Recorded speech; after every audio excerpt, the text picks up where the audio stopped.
कैसे हैं आप सभी? आई होप अच्छे होंगे राइट। चलिए मैं हूं प्रजापति चैनल पे आज से स्वागत करती हूँ और आज मैं आपके लिए लेके एक्सरसाइज 7.3 का क्वेश्चन नंबर 3 जो कि थोड़ा सा बड़ा है तो प्लीज ध्यान समझिएगा, साथ ही लाइक शेयर करना मत भूलिएगा। ओके बच्चों, आइए स्टार्ट करते हैं। देखिए शीर्षों 0,-1, 2,1 और 0,3 वाले त्रिभुज की भुजाओं के मध्य बिंदुओं से बनने वाले त्रिभुज का क्षेत्रफल ज्ञात कीजिए। इस क्षेत्रफल का दिए हुए त्रिभुज के क्षेत्रफल के साथ अनुपात भी ज्ञात कीजिए। तो सबसे पहली बात तो मैं आपको बता दूं, एक त्रिभुज तो मैंने आपके सामने बना के रखा है राइट। अब इस त्रिभुज की भुजाओं के मध्य बिंदुओं से, मतलब कि हमें मध्य बिंदुओं से एक और त्रिभुज बनाना है और उस त्रिभुज का पहले हमें क्षेत्रफल फाइंड करना है बच्चों। और जैसे ही हम इसका क्षेत्रफल फाइंड करेंगे फिर उस बड़े वाले त्रिभुज, कहने का मतलब क्या है, इस क्षेत्रफल का मतलब जो छोटा वाला त्रिभुज है उसके क्षेत्रफल का दिए हुए त्रिभुज के, तो दिया हुआ जो त्रिभुज है बड़ा, उसके क्षेत्रफल के साथ अनुपात भी ज्ञात कीजिए। तो आया क्वेश्चन आपको समझ में? चलिए सबसे पहले मैं नाम लिख देती हूँ। ये हमारा ए हो जाएगा, ये हमारा बी हो जाएगा, देन ये हमारा सी हो जाएगा राइट। अब इनके निर्देशांक हमें दे रखे हैं, ये है हमारा 0,-1 क्रम के अनुसार, बी हो जाएगा हमारा 2,1, देन सी हो जाएगा हमारा 0,3 राइट। अब क्या कहा गया है, त्रिभुज की भुजाओं के मध्य बिंदु, तो मध्य बिंदु एक ये रहा। अगर एसी रेखा की भुजा की बात करूं तो मध्य बिंदु ये, और बीसी की बात करूं तो मध्य बिंदु ये। तो इस तरह से एक यहाँ पे आप देख सकते हैं, इन बिंदुओं को मैं मिला रही हूं मध्य बिंदुओं को, तो यहाँ पे हमारे सामने एक ट्राइंगल बन रहा है, ठीक है। अब इसके भी हम नाम लिख देते हैं। ये हो जाएगा हमारा डी, ये हो जाएगा ई, देन ये हो जाएगा लास्ट में एफ। तो यहां तक कोई डाउट आपको? अब हमें क्या कहा गया, इसके क्षेत्रफल फाइंड करने का। अब क्षेत्रफल कब हम फाइंड करेंगे, कब ज्ञात करेंगे, जब हमारे पास डी ई एफ के शीर्ष होंगे। जिस तरह ए बी सी के शीर्ष है, हमारे पास डी ई एफ के शीर्ष नहीं है, तो पहले हम इसके शीर्ष निकालेंगे, मतलब कि निर्देशांक निकालेंगे, उसके बाद हम इसका क्षेत्रफल फाइंड करेंगे। तो अब शीर्ष निकालने के लिए कि यहाँ पर डी के क्या निर्देशांक है, ई के क्या है, तो उसके लिए हमें क्या करना होगा बच्चों, आप देख सकते हैं जो ए बी है, जो डी है हमारा, वो ए बी का क्या है, मध्य बिंदु है। तो यहाँ पर मध्य बिंदु का फॉर्मूला यूज करके हम डी ई और एफ अलग अलग निर्देशांक निकाल लेते हैं राइट, इनके शीर्ष निकाल लेते हैं। तो चलिए सबसे पहले मध्य बिंदु, चूंकि हम जानते हैं जो डी है वह ए बी का क्या है, मध्य बिंदु है, और यह डी ए बी का मध्य बिंदु है। तो यहां पर हम फॉर्मूला लगा लेते हैं, डी इक्वल्स टू, मध्य बिंदु निकालने के लिए मैंने पहले भी आपको बताया था, y1 प्लस y2 डिवाइड में 2 ब्रैकेट क्लोज राइट। अब क्या करेंगे, मुझे ए और बी से मतलब है, यहां पर आपको समझना होगा बच्चों, जो x1 y1 हमें लेना है वो ए और बी के लेना है, ठीक है। फिर जब मैं ई का फाइंड करूंगी या एफ का करूंगी तो बी और सी का देखेंगे हम, ठीक है। तो चलिए अब यहाँ पर हमें x1 और y1, तो यहाँ पर आप देख सकते हैं ये मेरा x1 हो जाएगा, ये मेरा y1 हो जाएगा, वैसे ही ये मेरा x2 और ये y2 हो जाएगा। तो फॉर्मूले के अकॉर्डिंग हम इन्हें वैल्यू पुट करते हैं। तो x1 वाला 0 में x2 2 को प्लस करना है, तो 0 प्लस 2 डिवाइड में 2, वैसे ही y1 माइनस का 1 है जिसे प्लस करना है y2 प्लस के 1 से, d इक्वल्स टू, अब 2 में 0 जोड़ेंगे तो एटलीस्ट 2 ही आएगा, -1 प्लस 1 कैंसल, बचा 0। अब यहाँ पर अगर डी के निर्देशांक देखें तो एटलीस्ट क्या आ रहे हैं आप देख सकते हैं, 2 से 2 कैंसल, बचा 1, और यहाँ पर 0 में 2 का डिवाइड करेंगे तो आया हमारा 0, मतलब कि डी के निर्देशांक शीर्षक आ चुके हैं 1,0। इसी तरह हम एफ के निकाल लेते हैं राइट। अब यहाँ पे लिखूंगी मैं, चूंकि एफ बीसी का मध्य बिंदु है, तो अब हमारे जो पॉइंट होंगे ये बी और सी पर हमारा फोकस होना चाहिए राइट बच्चों। तो अब यहाँ पर हम क्या लिख लेते हैं, फॉर्मूला ये हो जाएगा x1 प्लस x2 डिवाइड में 2 coma y1 plus y2 divide में 2। अब देखिए, अब ये मेरा x1, अब इसे भूल जाइए आप, ये मेरा x1, ये x2, ये y1, ये y2। देखिए तो 2 में हमें क्या करना है, 0 को प्लस करना है, तो यहाँ पर पहले 2 आ जाएगा, फिर x2 हमारा 0 हो जाएगा, डिवाइड में क्या हो जाएगा बच्चों 2, कोमा y1 हो जाएगा हमारा 1, y2 हो जाएगा हमारा 3 डिवाइड में 2। चलिए अब इसे सॉल्व करते हैं, वेरी सिंपल। 2 में 0 को प्लस करेंगे 2 ही आएगा, 3 और 1 4 हो जाएगा, डिवाइड में 2, 2 1 जा 2, 2 2 जा 4, 2 से 2 कैंसिल, तो एटलीस्ट आपके सामने आया है, यहाँ पर बचा हमारा 1, देन यहाँ पर बचा हमारा 2, तो 1,2 हमारे f के निर्देशांक आ चुके हैं। अब ठीक ऐसे ही हमें e के फाइंड करना है, तो अब हमें a और c को ध्यान में रखना होगा। तो यहाँ यहीं पर मैं पार्टीशन करके लिख लेती हूँ, चूंकि e जो है वह ac का मध्य बिंदु है, तो e equals to x1 plus x2 divide में 2, y1 प्लस y2 डिवाइड में 2।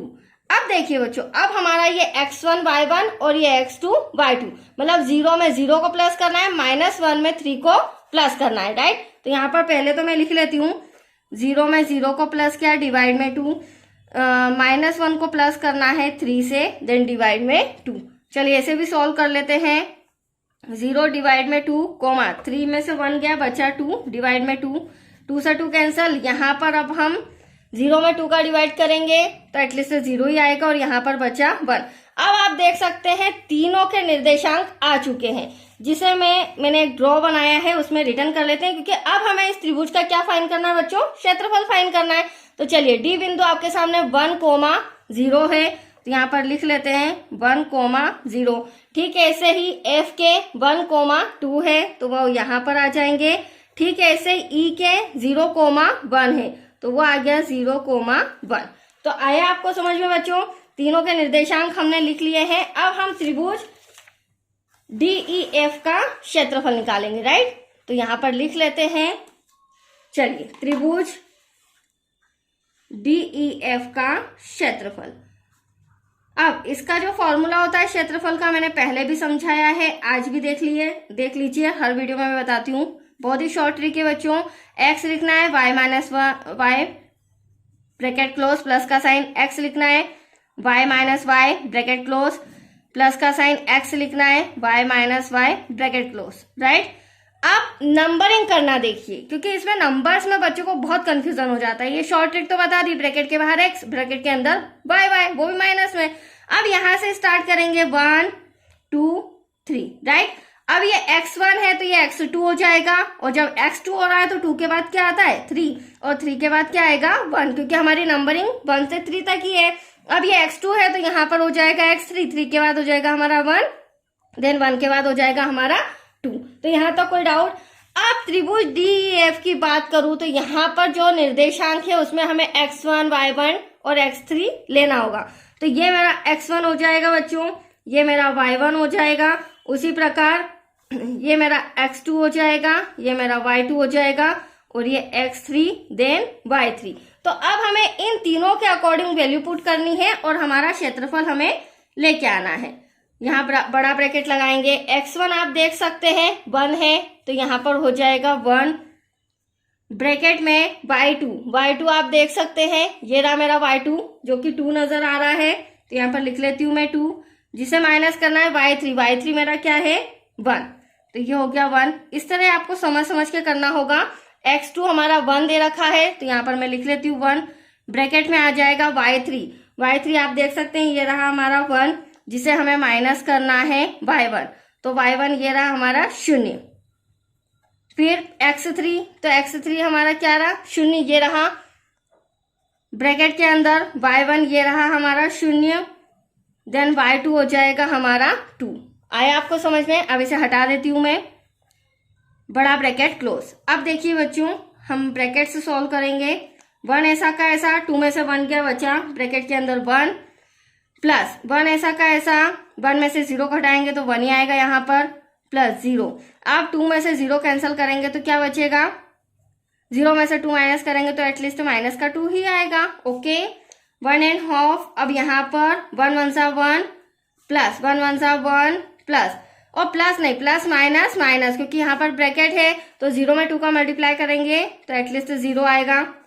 1/2 अब प्लस कर देते क्योंकि ब्रैकेट हटाना है, तो यहाँ पर 1 और 1 2 आया, 2 से 2 कैंसल, दैट्स योर आंसर 1 वर्ग मात्रक। मतलब कि जो त्रिभुज हमारा DEF है बच्चों, DEF है, उसका आंसर हमारा क्षेत्रफल आया ओनली ऑन 1।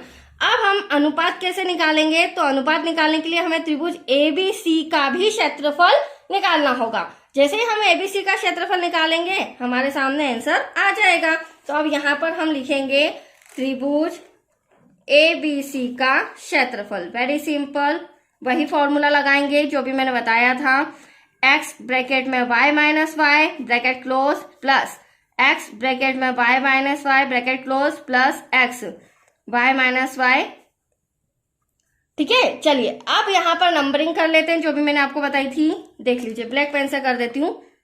1 2 3, ये x1 है तो ये x2, 2 के बाद 3, 3 के बाद 1, x2 है तो ये 3, 3 के बाद 1, देन 1 के बाद 2 हो जाएगा। राइट बच्चों, चलिए अब ड्रॉ में देखिए, यहाँ पर भी फटाफट मैं x1 x2 कर लेती हूँ ताकि इजीली हम सम सॉल्व कर पाएंगे। राइट, तो ये मेरा x1 हो जाएगा, ये मेरा y1 हो जाएगा, ये हमारा x2 y2, देन ये x3 और y3। ठीक है, अब आपका फोकस ए बी सी बड़े वाले त्रिभुज पे होना चाहिए।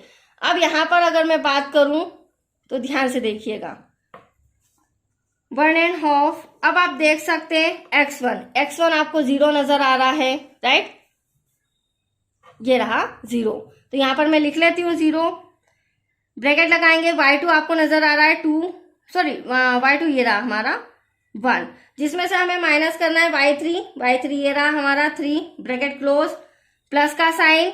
अब मुझे चाहिए x2, तो x2 आप देख सकते हैं ये रहा जो कि 2 लिखा है, ब्रैकेट y3 हमारा ये रहा 3।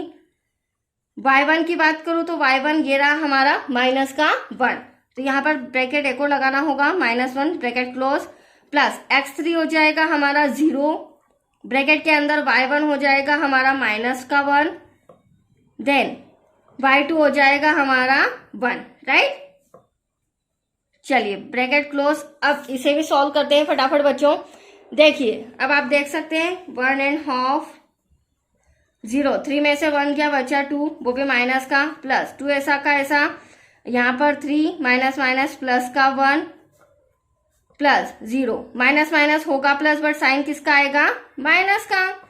नेक्स्ट स्टेप, अब यहाँ पर ध्यान से देखिएगा, 0 का 2 में मल्टीप्लाई करेंगे एटलीस्ट 0 आएगा, प्लस 3 और 1 कितना हो जाएगा? 4 का 2 में मल्टीप्लाई करेंगे तो 4 2 8, और यहाँ पे भी प्लस माइनस क्या आ जाएगा हमारा? 0। तो अब आप देख सकते हैं हमारे पास ओनली वन कितना आया है? मल्टीप्लाई में 8, जिसे हम कैंसिल करेंगे तो क्या हो जाएगा? 2 1 2 2 2 4। तो यहाँ पर आया है बच्चों 4 वर्ग मात्रक। अब आप देख सकते हैं दोनों त्रिभुज का क्षेत्रफल आ चुका है। अब अनुपात निकाल लेते हैं, वेरी सिंपल। तो यहाँ क्या हो जाएगा? त्रिभुज DEF का क्षेत्रफल डिवाइड में हो जाएगा बच्चों त्रिभुज ABC का क्षेत्रफल। अब दोनों के क्षेत्रफल की बात करें तो DEF का 1 आया है आपके सामने और इसका आया है हमारा 4। तो ये आप देख सकते हैं अनुपात में आंसर आ चुका है, जिसे हम अनुपात में लिख भी लेते हैं 1:4। That's your answer. तो आया आपको समझ में? बहुत ही अच्छा सम था, कंप्लीट हो चुका है। अब नेक्स्ट वीडियो मिलेगा क्वेश्चन 4 से रिलेटेड। ओके बच्चों, थैंक यू।